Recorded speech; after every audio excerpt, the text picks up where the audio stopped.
सभी विद्यार्थियों को गुड मॉर्निंग, नमस्कार।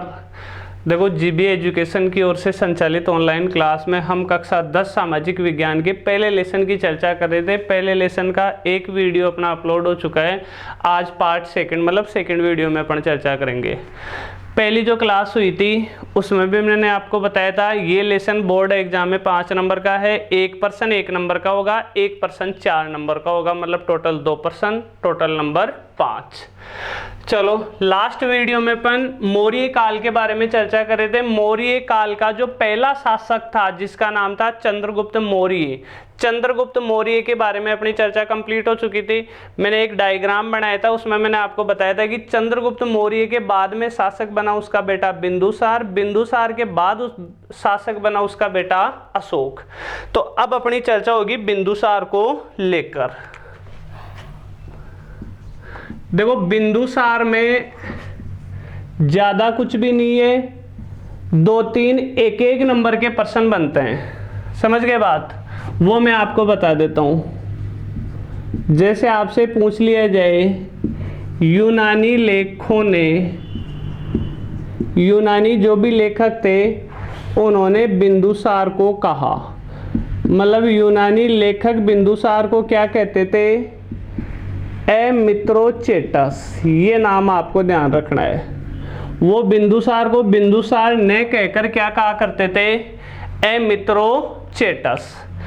एक तो आपको इसमें ये ध्यान रखना है। दूसरा, ये जो मौर्य साम्राज्य था इसमें 5 प्रमुख प्रांत थे, मतलब पूरे साम्राज्य को 5 प्रांतों में बांटा हुआ था। उनमें से एक प्रमुख प्रांत था जिसका नाम था तक्षशिला। तो बिंदुसार के समय तक्षशिला में 2 बार विद्रोह हुआ था। एक बार विद्रोह को दबाने पहली बार तो गया था अशोक, समझ गए बात? और जब दोबारा विद्रोह हुआ तब उस विद्रोह को दबाने गया था कौन? सुसीम। तो ये ध्यान रखना है कि बिंदुसार के समय किस मौर्य प्रांत में विद्रोह हुआ था? तो तक्षशिला में विद्रोह हुआ था। तो इसमें आपको ध्यान रखना है, बिंदुसार के समय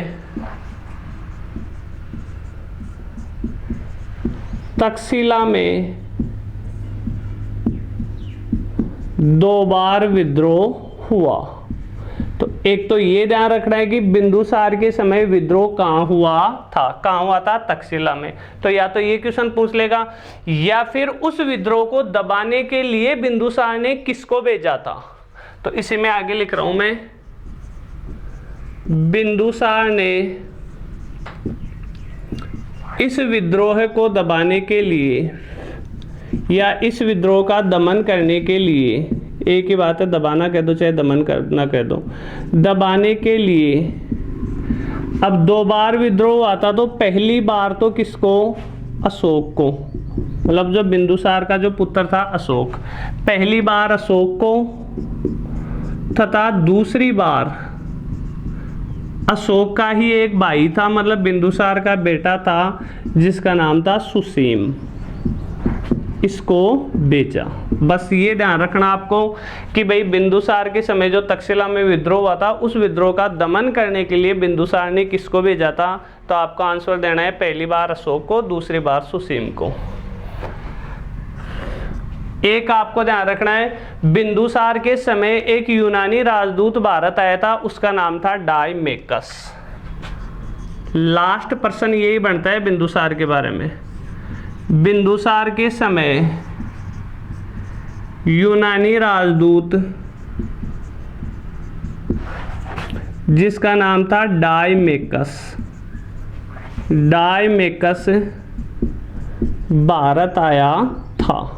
आपसे पूछ ले बिंदुसार के समय कौन सा यूनानी राजदूत भारत आया था, तो उसका क्या नाम था? डायमेकस। अब समझना बात को, बिंदुसार के पहले शासक कौन हुआ करता था? चंद्रगुप्त मौर्य।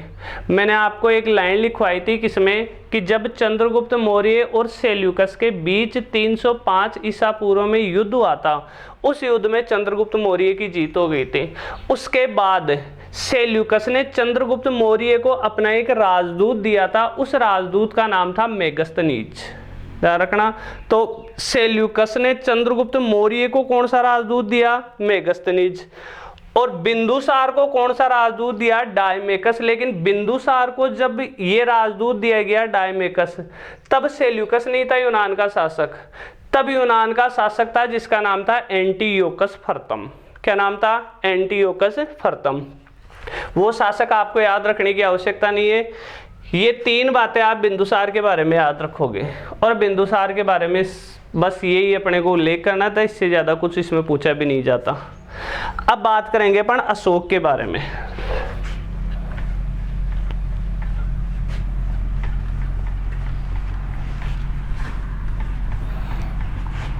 अशोक के बारे में 4 नंबर का प्रश्न भी बहुत अच्छा प्रश्न बनता है, और अशोक के मामले में 1-1 नंबर के तो ढेर सारे प्रश्न बनते हैं, लेकिन उनमें जो भी इंपॉर्टेंट है, जिनकी आने की 1% संभावना भी रहे ना, वो प्रश्न भी अपन सारे देख लेंगे। समझ गए बात?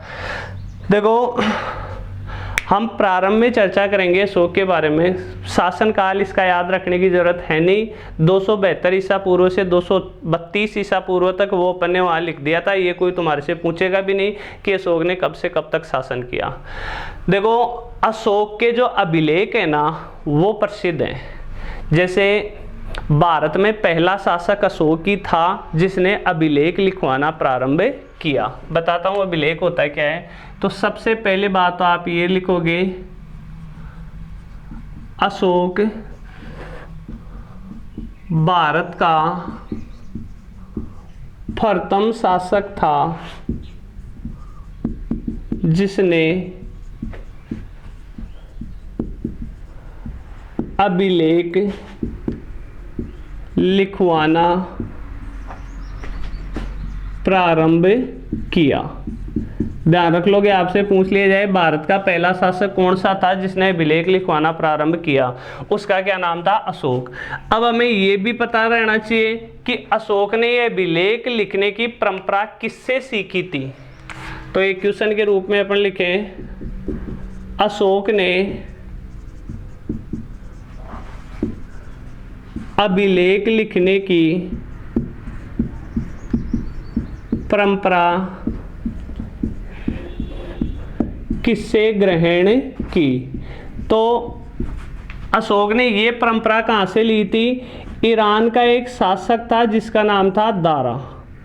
तो ईरान के शासक दारा से किससे ग्रहण की थी अशोक ने परंपरा? ईरान के शासक दारा से। अब समझना है अभिलेख होता है क्या है। देखो, आजकल जो भी चीज़ अपने को सीखनी होती है, किताब में सारा ज्ञान भरा पड़ा है, अपन आराम से किताब पढ़ते हैं, बहुत सा ज्ञान अपन हासिल कर लेते हैं। पहले इतनी किताबें वगैरह तो चला नहीं करती थी, बहुत कम ग्रंथ होते थे जो लिखे जाते थे, और वो ग्रंथ भी केवल राजा महाराजाओं के दरबार में रहते थे, आम जनता के पास वो ग्रंथ नहीं होते थे। समझ गए बात? अब आम जनता कहाँ से पढ़े अगर उसको कुछ पढ़ना भी पड़े तो अभिलेख ने अशोक ने क्या किया? दीवारों पर या बड़े बड़े पत्थरों पर लेख लिखवाए, और जो दीवार या बड़े पत्थर या चट्टान पे जो लेख लिखे जाते हैं, उन्हीं लेखों को क्या कहते हैं? अभिलेख कहते हैं। और भारत में सबसे पहले अभिलेख लिखने की परंपरा किसने शुरू की थी? अशोक ने शुरू की थी। अशोक ने यह परंपरा किससे ग्रहण की थी? ईरान का एक शासक था जिसका क्या नाम था? दारा। अब अपन बात करेंगे अशोक के अभिलेख किस लिपि में लिखे गए थे। अशोक के अभिलेख किस लिपि में लिखे गए थे? लिपि का मतलब होता है लिखने का तरीका। जैसे हिंदी भाषा जो लिखी जाती है, अपन ये सारी लैंग्वेज हिंदी लैंग्वेज ही काम में ले रहे हैं यहाँ, तो हिंदी जो भाषा है वो देवनागरी लिपि में लिखी जाती है। वैसे अशोक के अभिलेख कौन सी लिपि में लिखे गए थे? 2 लिपि थी, दोनों का आपको नाम ध्यान रखना है। एक का नाम तो है ब्राह्मी लिपि और दूसरी का नाम है खरोष्टी लिपि। अशोक के अभिलेख किस लिपि में लिखे गए थे? ब्राह्मी लिपि व खरोष्टी लिपि। ये 2 लिपियां लिख देना, आपके 1 नंबर का आंसर कंप्लीट हो जाएगा, 1 में से 1 नंबर आ जाएगा। अब थोड़ा अपन इसमें और चर्चा करेंगे। अशोक के जो अधिकांश अभिलेख थे, ज्यादातर मतलब सारे के सारे अभिलेख अपन माने तो ब्राह्मी लिपि में लिखे गए थे, लेकिन दो प्रमुख अभिलेख मिलते हैं, एक का नाम है मनसेरा, दूसरे का नाम है शाहबाजगढ़ी। तो मनसेरा और शाहबाजगढ़ी अभिलेख जो हैं वो कौन सी भाषा में लिखे गए हैं? खरोष्टी लिपि में लिखे गए हैं। तो ये दो अभिलेख आप नाम याद रखोगे जो खरोष्टी लिपि में, तो कोष्टक में लिख देता हूं मैं, अशोक के अधिकांश अभिलेख कौन सी लिपि में? ब्राह्मी लिपि में लिखे गए थे, लेकिन मनसेरा भी कहते हैं, मानसेरा भी कह सकते हैं, या माँ भी लगा सकते हो आप। अपनी पुस्तक में मनसेरा दे रखा है तो अपने तो ये याद रखना, मनसेरा व शाहबाजगढ़ी अभिलेख, मनसेरा व शाहबाजगढ़ी अभिलेख कौन सी लिपि में?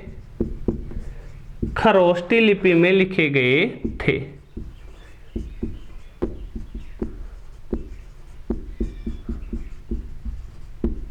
समझ गए बात? क्योंकि यहां से आपसे ये क्वेश्चन पूछा जा सकता है कि खरोष्टी लिपि में लिखे गए अशोक के दो अभिलेखों के नाम बताओ, तो कौन कौन सा आंसर बताओगे आप? मनसेरा व शाहबाजगढ़ी अभिलेख।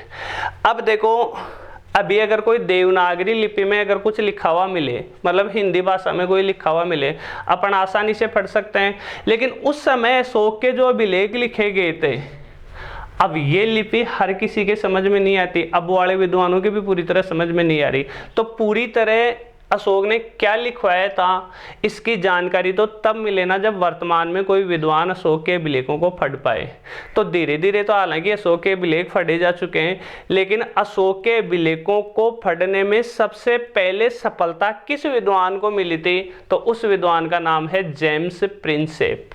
समझ गए बात? एक क्वेश्चन आपको ये याद रखना है, इसको मिटा देता हूं, क्वेश्चन वाइज क्वेश्चन एक एक नंबर के बनते हैं, सारे याद रखोगे।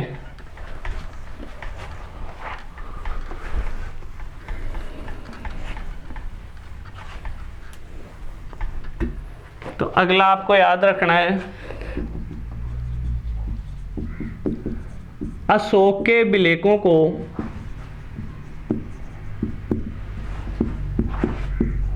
पढ़ने में सबसे पहले किसे सफलता मिली? मतलब सबसे पहले किसने पढ़ा अशोक के अभिलेखों को? तो उसका आंसर होगा, उस विद्वान का क्या नाम है? James Prinsep. इस विद्वान का नाम याद रखोगे। समझ गए बात? ज्यादातर जो मोस्टली क्वेश्चन है अपन अशोक के अभिलेखों के क्वेश्चन ही कर रहे हैं एक साथ, अभिलेखों से संबंधित जो भी प्रश्न है ना वो कर लेते हैं पहले। अब इसके अलावा अशोक का देखो कई जगह अलग अलग नामों का उल्लेख मिलता है, लेकिन कौन से ऐसे अभिलेख हैं जिनमें अशोक का नाम अशोक लिखा हुआ मिलता है? ये ध्यान रखना आपको। अशोक के कई नाम थे, अलग अलग अभिलेखों में अशोक के अलग अलग नाम लिखे हुए मिलते हैं, लेकिन दो अभिलेख ऐसे हैं, एक का नाम है मास्की, दूसरे का गुजरा। मास्क की तो मास्क तो आजकल पहन ही रहे हैं लॉकडाउन की वजह से, तो मास्क की जगह मास्की कर देना। और एक अभिलेख का नाम है गुजरा। ये दो अभिलेख ऐसे हैं जिनमें अशोक का नाम क्या मिलता है? अशोक मिलता है। तो अगला क्वेश्चन, वे कौन से अभिलेख हैं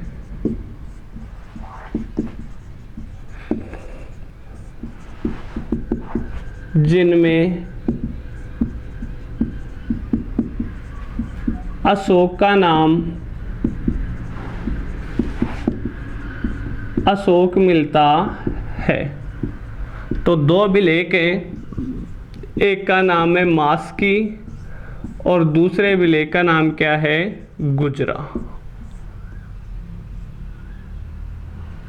समझ गए बात? तो दोनों अभिलेखों का आपको नाम ध्यान रखना है जिनमें अशोक का नाम क्या मिलता है? अशोक मिलता है। अगला अपन बात करें अभिलेखों में अशोक की क्या उपाधियां दी गई हैं, मतलब अभिलेखों में जो उल्लेख किया गया ना, तो अशोक को कुछ उपाधियां दी गई हैं, उन उपाधियों का नाम।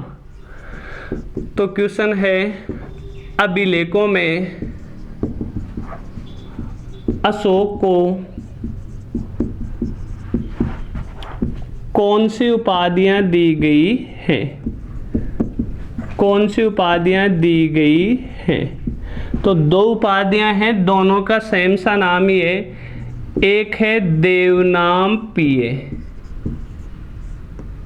देवनाम में ये ऊपर टिमकी लगा दी, देवानाम पीए, समझ गए।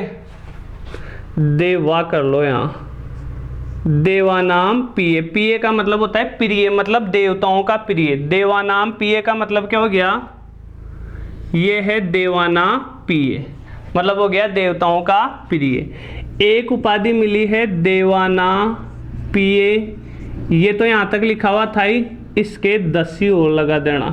दूसरी उपाधि का क्या नाम है, देवानाम पीए 10। समझ गए बात। तो अभिलेखों में अशोक को 2 उपाधियां दी गई हैं, दोनों के नाम मैंने यहाँ लिख दिए गए। अगला है अभिलेखों में अशोक की रानी का क्या नाम मिलता है, अशोक की रानी का क्या नाम मिलता है। तो अभिलेखों में अशोक की रानी का जो नाम लिखा हुआ है वो नाम है कारुवाकी। अभिलेखों में अशोक की रानी का नाम क्या बताया गया है, कारुवाकी। तो ये तो अब तक अपन ने अभिलेखों से संबंधित एक एक नंबर के जो भी अशोक के प्रश्न बनते हैं वो अपन ने चर्चा कर ली है। और अब अपन बात करेंगे, एक कलिंग का युद्ध होगा, अशोक का एक बहुत प्रमुख और सबसे महत्वपूर्ण युद्ध, और इस युद्ध ने अशोक की जिंदगी हुई बदल दी, मतलब अशोक की पूरी लाइफ बदल के रख दी। उस युद्ध की अपन चर्चा करेंगे। उस युद्ध का नाम है क्या, कलिंग का युद्ध। अब कलिंग का युद्ध आएगा तो तुम्हारे आएगा अब 4 नंबर का, क्योंकि अब तक तो सारे प्रश्न एक एक नंबर के थे।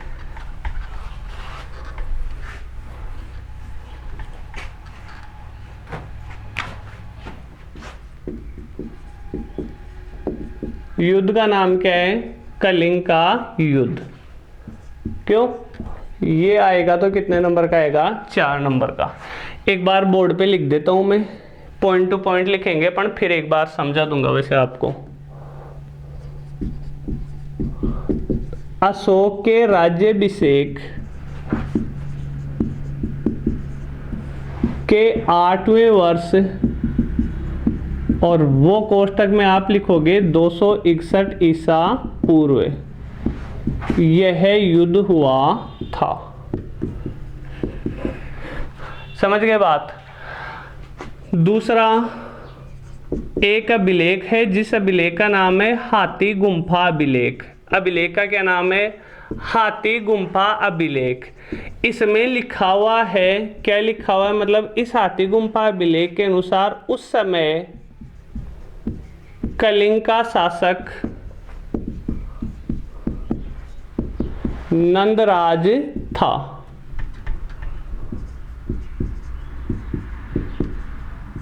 नंदराज था। कलिंग का शासक कौन था उस समय, नंदराज था, जिसे पराजित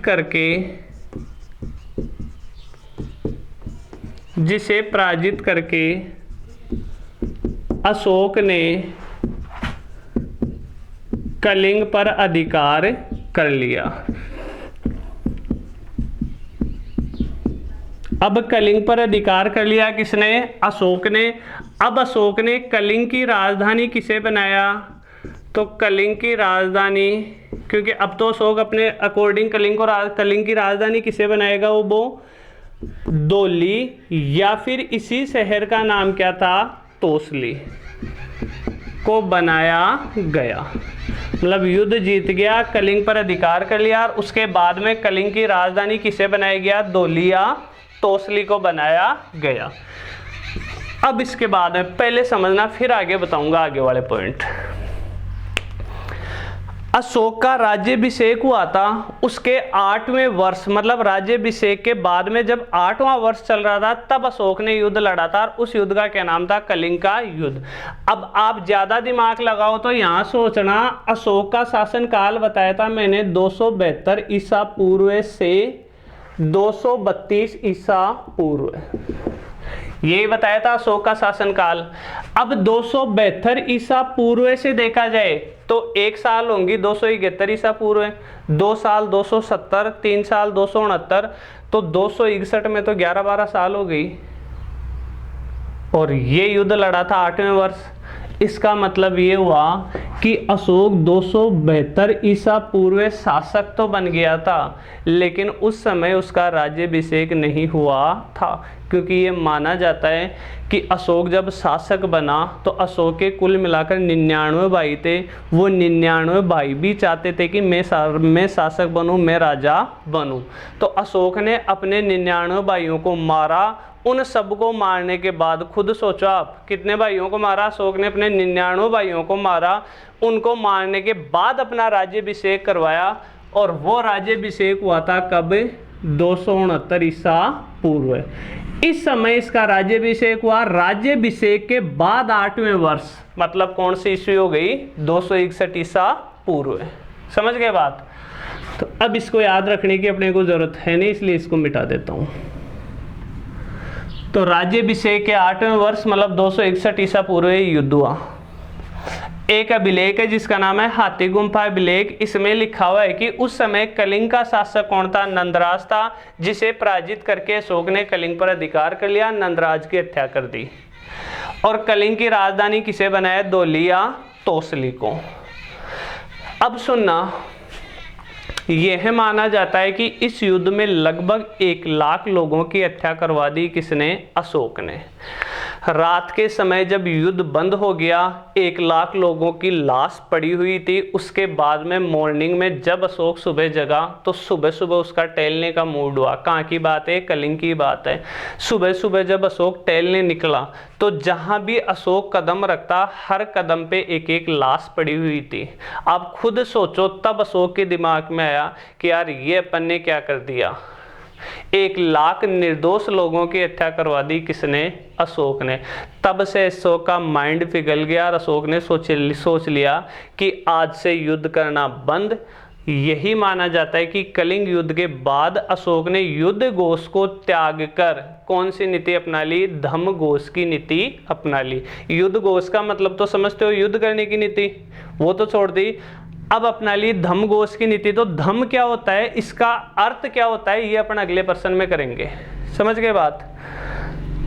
हालांकि आप लोग मुझे जहाँ तक लगते हो पिक्चर वगैरह तो खूब देखते होंगे। एक अशोका पिक्चर आई थी शाहरुख खान की, हीरोइन थी उसमें वो करीना कपूर। शाहरुख खान और करीना कपूर की एक पिक्चर थी अशोका। वो सारी पिक्चर है ना सम्राट अशोक के बारे में ही है, और उस पिक्चर में इस कलिंग का युद्ध दिखाया गया है। उसमें सुबह सुबह शाहरुख खान जब मॉर्निंग वॉक पे निकलता है तब वो इधर से सामने आता है, जहाँ भी वो कदम रखता है हर जगह एक लाश पड़ी हुई दिखाई देती है। समझ के बात? तो इतिहास पे भी क्या है कि कई पिक्चरें बनती हैं ना, तो इस आधार पे अशोका जो पिक्चर थी वो सम्राट अशोक पे बनी हुई थी। तो अब आगे लिखना आप इसमें, कलिंग के युद्ध में लगभग 1 लाख से अधिक लोग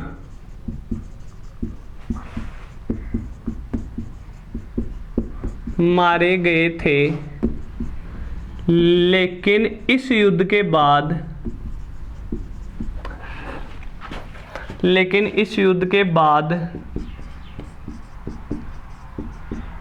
कलिंग ने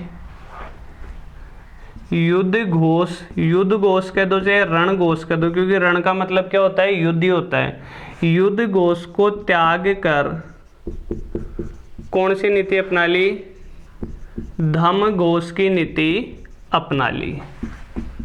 युद्ध घोष की नीति को त्याग दिया और धम्म घोष की नीति अपना ली।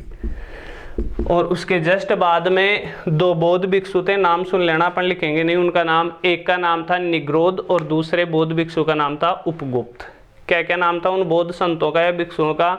निग्रोध और उपगुप्त। उनके प्रभाव में आकर अशोक ने बौद्ध धर्म ग्रहण कर लिया। तो ये कलिंग के युद्ध में आपको 4 बिंदुओं में उल्लेख करना है और मुझे जहाँ तक लगता है आप बहुत अच्छे तरीके से शायद समझ गए होंगे। चलो अब कलिंग के युद्ध के बाद में आता है क्या? धम्म।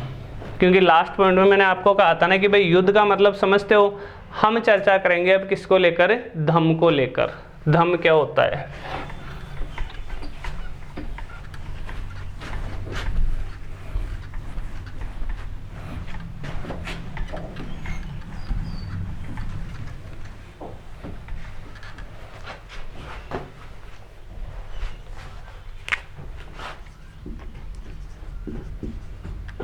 बस आपसे अगर धम्म के बारे में पूछा जाए तो क्या क्या बताना आपको? सुनना पहले तो।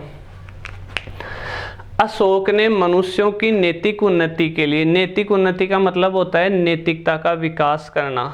अगर आप बड़ों का कहना मानते हो, जीवों पर दया करते हो, लोगों के कल्याण के लिए कार्य करते हो, गुरुजनों का आदर करते हो, माता पिता का आदर करते हो, इसका मतलब आप में क्या है? नैतिकता है।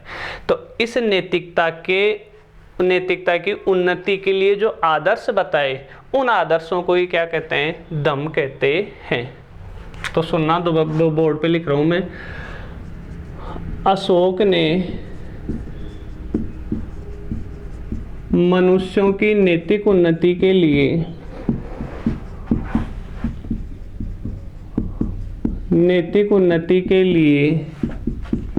जिन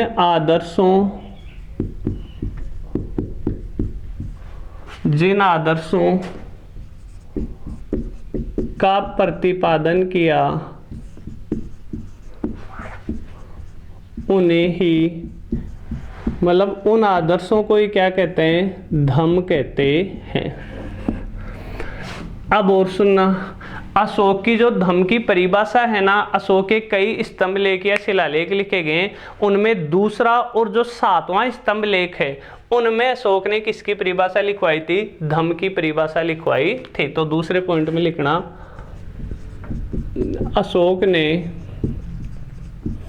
दूसरे व 7वें स्तंभ लेख में किसकी परिभाषा? धम्म की परिभाषा लिखवाई थी। समझ गए बात? अब धम्म में क्या क्या शामिल होता है वो लास्ट पॉइंट, तीसरे पॉइंट में आपको दिखाना है। तो जो भी आपको अच्छी बातें लगे ना, वो आप तीसरे पॉइंट में लिख देना। जैसे कल्याणकारी कार्य करना, दया करना, दान देना, परोपकार करना, बड़ों का आदर करना, गुरुजनों का आदर करना, आदि आदि करके जितना लिख सको ना आप, वो ही सारा क्या कहलाएगा? धम्म कहलाएगा। तो इसमें लिखते जाना, लोक कल्याणकारी कार्य। लोक कल्याणकारी का मतलब लोगों के कल्याण के लिए कार्य करना, लोक कल्याणकारी कार्य करना, दान देना, दया करना, सहयोग करना, मधुर बोलना। ये नहीं कि कड़क के पड़ते हैं पर दूसरों पे, है ना। बोलने से ही तो किसी आदमी के स्वभाव का पता चलता है। तो कोई अगर अपने से बात करे तो उछल के मत पड़ा करो उसके अंदर, समझ गए बात। मधुर बोलना। इसके अलावा अपन बात करें माता पिता का आदर करना,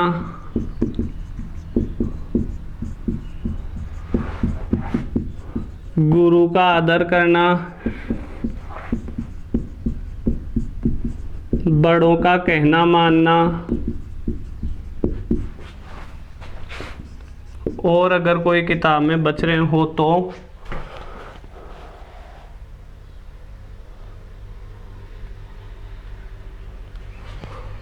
सत्य बोलना, प्राणियों का वध ना करना,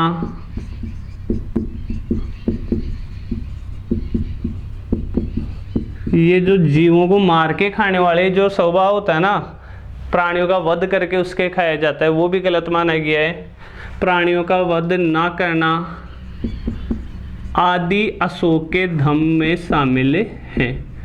आदि अशोक के धम्म में शामिल हैं। अब थोड़ा सा ध्यान देना आप लोग, अशोक के धम्म के बारे में बताइए।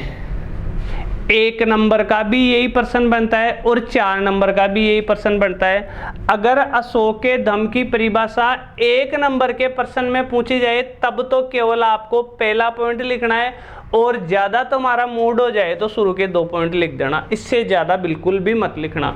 ये नहीं कि 1 नंबर का प्रश्न आता है और अपन पूरा इतना आधा पेज भर के आते हैं, बिल्कुल भी नहीं करना है ऐसा। समझ के बाद 1 नंबर का प्रश्न आए तो केवल इससे अपना काम हो जाएगा, इसमें 1 में से 1 नंबर आ जाएगा, और ज़्यादा आप बढ़ाना चाहो तो ये 2 पॉइंट लिख देना। 4 नंबर का प्रश्न आए तो ये पूरा लिख देना। समझ के बाद तो ये ऐसा प्रश्न है जो 1 नंबर का भी बनता है और 4 नंबर का भी बनता है। अब इसके बाद में है 1-1 नंबर के 2-3 प्रश्न हो रहेंगे, धम्म से संबंधित प्रश्न आएंगे वो 1-1 नंबर के।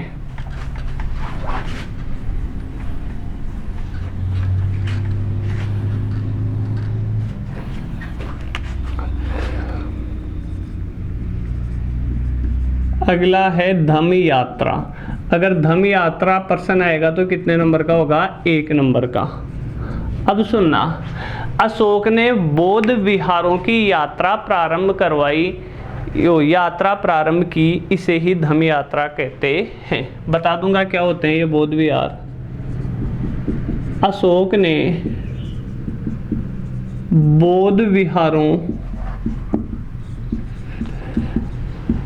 की यात्रा प्रारंभ की, इसे ही धम्म यात्रा कहते हैं। आगे और लिखना है, इस यात्रा के दौरान अशोक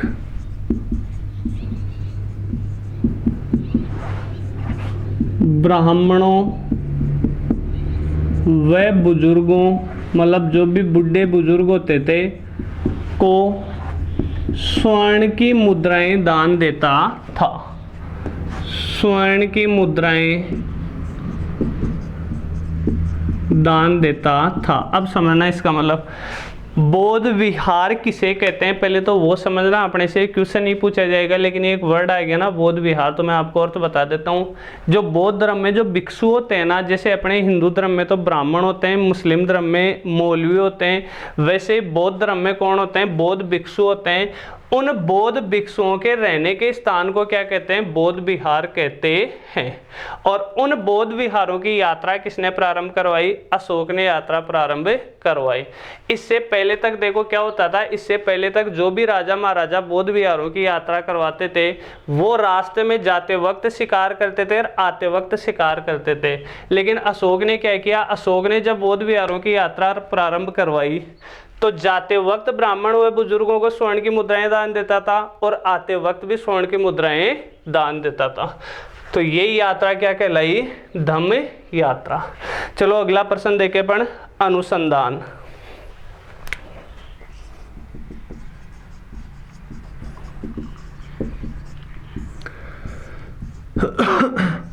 अब देखो साइंस की भाषा में और अपने जनरल भाषा में अपन अनुसंधान का मतलब क्या समझते हैं? खोज करना।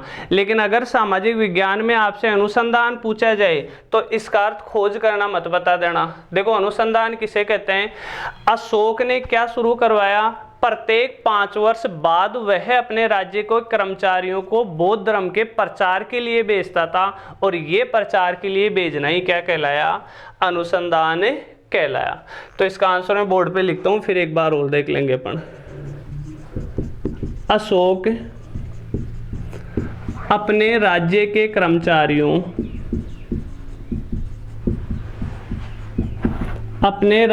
कर्मचारियों को प्रत्येक 5 वर्ष बाद बौद्ध धर्म के प्रचार के लिए भेजता था। बौद्ध धर्म के प्रचार के लिए भेजता था। इसे ही अनुसंधान कहते हैं। इसे ही क्या कहते हैं, अनुसंधान कहते हैं। अब देखो अशोक के राज्य में जो कर्मचारी थे ना, 3 प्रमुख कर्मचारी थे, प्रादेशिक, रज्जुका, युक्ता। अगर नाम याद रख सको ना तो यहां शामिल कर लेना, अशोक अपने राज्य के कर्मचारियों, यहां कोष्टक में लिख देना प्रादेशिक, रज्जुका व युक्ता। ये 3 प्रमुख कर्मचारी थे। याद रहे तो ठीक है, वरना याद नहीं भी रखोगे तो भी आपके इसमें से एक नंबर का होगा तो 1 नंबर दे देगा अगला। अशोक अपने राज्य के कर्मचारियों मतलब प्रादेशिक, रज्जुका व युक्ता को प्रत्येक 5 वर्ष बाद बौद्ध धर्म के प्रचार के लिए भेजता था, और इसे ही क्या कहते थे, अनुसंधान कहते थे। लास्ट अशोक का एक प्रश्न और देखेंगे अपन, 1 नंबर का। जो लास्ट जो एग्जाम हुई थी ना बोर्ड की, उससे जस्ट पिछले एग्जाम में आए थे, और जो अभी जो जून में एग्जाम हो उसमें भी बहुत अच्छा प्रश्न ये बनने की संभावना है। प्रश्न है क्या, दम महामात्र, ये कौन होता था। देखो अशोक ने अपने राज्याभिषेक के 14वें वर्ष धम महामात्र नामक व्यक्ति की नियुक्ति की, मतलब एक पद का नाम था, व्यक्ति का नाम नहीं कह सकते अपन। जैसे पोस्ट आती है ना किसी व्यक्ति की, अध्यापक की पोस्ट मान लो, प्रिंसिपल की मान लो, सब इंस्पेक्टर की मान लो, इंस्पेक्टर की मान लो, ये जैसे पद आते हैं ना, वैसे एक पद का नाम था। तो अशोक ने अपने राज्याभिषेक के 14वें वर्ष दम महामात्र पद शुरू किया। क्यों, अब दम महामात्र जो पद शुरू किया था वो तो राज्याभिषेक के 14वें वर्ष कर दिया। अब इसका कार्य क्या होता था, इसका मेन कार्य था जन कल्याणकारी, जो लोक कल्याणकारी कार्य थे ना उनको देखना। जेल में कोई बंद कैदी है उसको कब छोड़ना है, और इसके अलावा और भी जो कल्याणकारी कार्य थे वो कौन देखता था, धम महामात्र। जैसे धम का प्रचार करना, कल्याणकारी कार्य करना,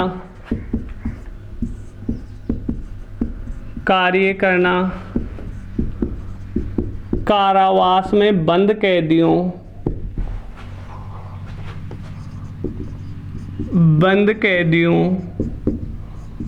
को कब रिहा करना है, मतलब कब छोड़ना है, इसका निर्णय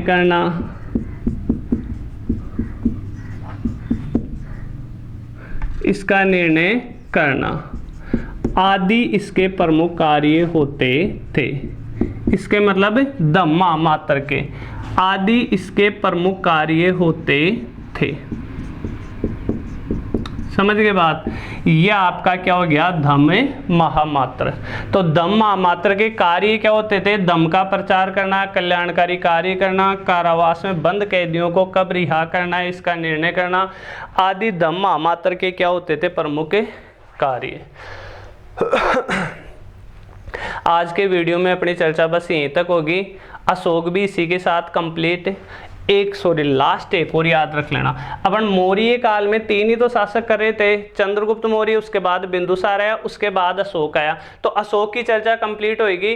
मौर्य वंश लगभग कंप्लीट हो चुका है। लास्ट शासक का नाम जरूर याद रख लेना, 1 नंबर का क्वेश्चन, मौर्य वंश का अंतिम शासक कौन था, ताकि अपना ये मौर्य वंश ही कंप्लीट हो जाए। और मौर्य वंश के अंतिम शासक का नाम था वृहदर्थ।